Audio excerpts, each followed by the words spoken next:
Live అయినా subscribers ఏదో ఒకటి అనుకో ఇక నువ్వు live 100. Okay, subscribers 100K. 100K చేపియండి. ఓ 100K. Okay, thank you Meenakshi. Thank you so much. 100K subscribers అంటే మరి అది కొంచెం మీ బాధ్యత కూడా ఉంటుంది. ఎందుకంటే మరి ఇప్పుడు నువ్వు స్కూల్ స్టూడెంట్ అంటున్నావు, మీ స్కూల్కి వెళ్ళి అందరితో జాంపండు అంట. అందరితో జాంపండు హాయ్. జామపండు హాయ్ నాన్న హాయ్.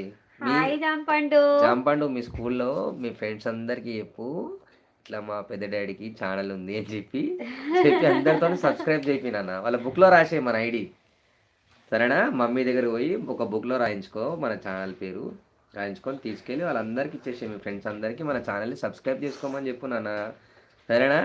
జాంపండు తిన్నావా బేటా? జాంపండు హాయ్. హాయ్ బేటా, హాయ్ హాయ్ హాయ్ హాయ్.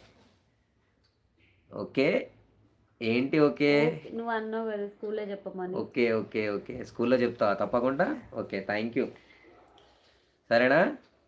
మన ఛానల్ని సబ్స్క్రైబ్ చేయి, నీకు కూడా సర్ప్రైజ్ గిఫ్ట్ ఇస్తా.